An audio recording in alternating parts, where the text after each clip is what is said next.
Good morning everyone. Welcome to our YouTube channel. Dito kami ngayon sa Edna's Resort Campsite dito po sa Calatagan, Batangas. Napakaganda ng view dito at overlooking. First time kong makarating dito at excited ako na maligo sa dagat. Pero kailangan muna namin mag-prepare. Lunch na kasi dumating kami dito na 11 na. At syempre, kailangan namin i-prepare muna yung aming tent dito kasi tent lang yung aming tutulugan. Mag-i-stay kami rito for 2 days kaya kailangan namin muna mag-prepare.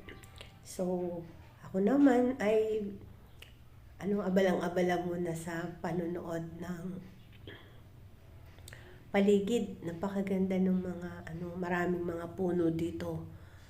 Yan. Sila yung napakadaming naming dala-dala. Yan. Yung tent, dalawang tent yan na ihahanda. At doon kami mag-stay. Yan. Yan. Dito tabing-tabi, siguro almost 5 dipa. 5 dipa ang layo doon sa tabi ng dagat. Tapos doon kami maglalatag ng aming tent. Ayan.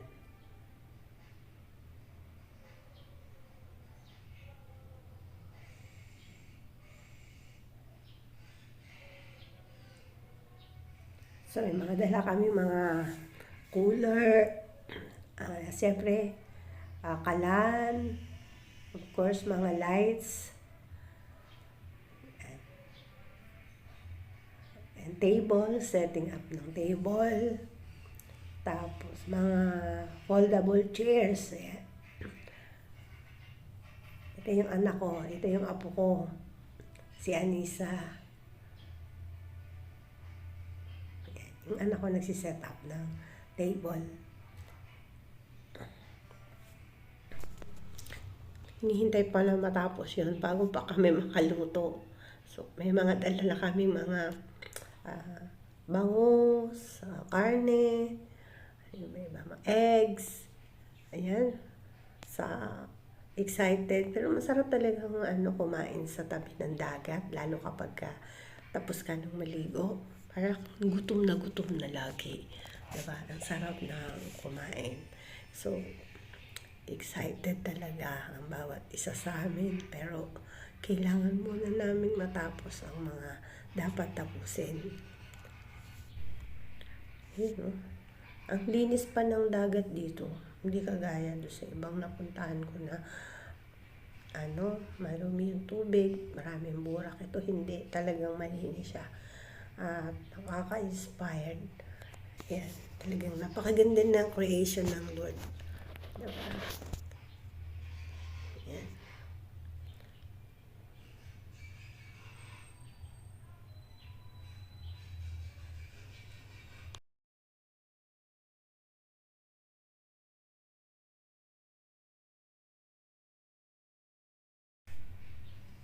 Ayun nga, at nabuo na nila yung isang tent para doon sa family ng anak ko. Bali, dalawa sila, tsaka yung kanilang baby. Tapos kami naman ng hubby ko. So, yung isang tent para sa amin. Yan. First time ko ring matutulog sa ganitong tent. Dito kami ngayon sa Edna's Beach Camps. Dahil tinitingnan lang yung paligid. So, ini-imagine ko kung paano ako makakatulog. Kasi hindi pa ako sanay matulog sa ganitong lugar na nasa tabi ng dagat.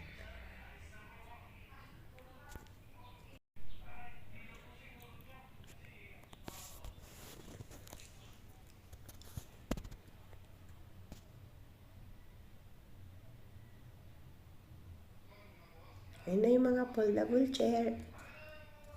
Na-set up na.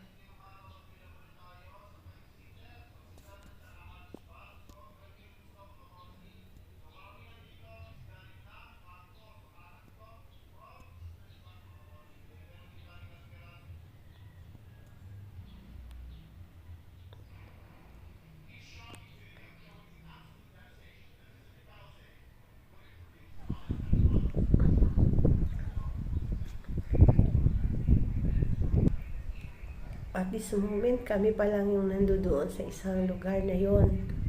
Pero, tahimik. So, Yan, malapit na yung sunset na. Malapit na yung sunset. Dito kami talaga nakatiis. Lumulog na talaga kami sa dagat. Ang sarap sa pakiramdam. Pero malamig yung tubig niya. Medyo maginaw kapag umaalis. Mas masarap yung laging nandoon sa ilalim lang ng dagat. So, dito na kami banda sa may bungad lang. Kasi nagtakot ako doon. Baka matangay ako ng alon. Pero yung kagandahan, hindi pa kasi siya high tide. So, dumating yung gabi, ang lakas talaga ng alon habang natutulog ako. Ramdam na ramdam ko yung haghampas ng alon. At lagi akong nagigising, baka umabot sa sa higaan namin. Yan. Kaya yung maya-maya na lang ako bumabangon. Tinitingnan ko kung okay pa ba yung dagat. Pero sobrang malapit na. Halos 5 hakbang na lang. At malapit na to sa tent. Pero sabi ng owner, hindi naman talaga umaabot doon. Usually, ganun din talaga. Ayan. Ito yung tinutulugan namin. Diba? Super amazing. Ayan. Hopefully, makabalik ako rito sa lugar na ito. Ayan. At nakaka-relax, oh. Gagawin mo lang, magpahinga, kumain, matulog. Ayan. Ayan, luto muna ako ng sinigang sa miso. Iwa ng sibuyas. Tapos, luya, bawang, syempre yung gulay, kamatis. Paborito ko kasi sinigang sa miso. Yung tubig namin nandun sa likod, mineral. Eh doon ang maghuhugasan mo lang. Yan.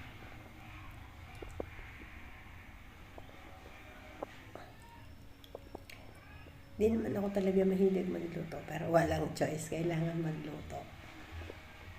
Yan, pacham. Super lakas ng hangin, kaya kabi-kabila tabig sa kalan namin.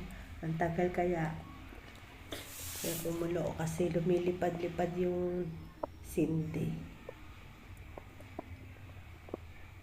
Masyadong malakas yung hangin.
Habang tumitingin ako sa paligid na ito, talagang na-amaze ako sa creation ng Lord. Imagine, no, yung mga puno na yan ay nabubuhay dito sa may buhanginan.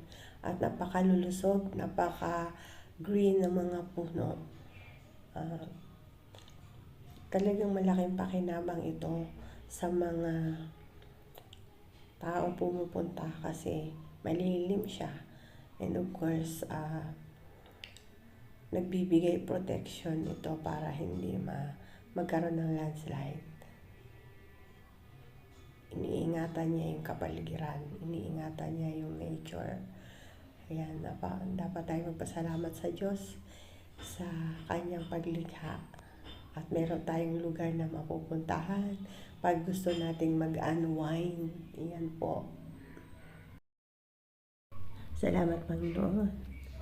Ikaw talaga yung nagbigay ng lahat ng ito. Salamat sa pagkakataon na makapag-relax. Ayan. Ikaw ang hinahanap ko sa buhay kong ito. Pag wala ka ay di makontento. Sa tuwing sumasamba sa'yo, akakara ng kasiyahang tunay na darama ko. Darama ko. Darama ko. Ayan. Talaga, hindi ka talaga mapipigil ng mapaawit dito. Kapag lagi ka na lang nalangin sa Panginoon, nag-worship, nakita mo yung kagandahan na ginawa ng Diyos. Talagang hindi ka talaga titigil na magbigay ng kapurihan sa Kanya. Diba? Thanks for watching this video. Please like and subscribe. See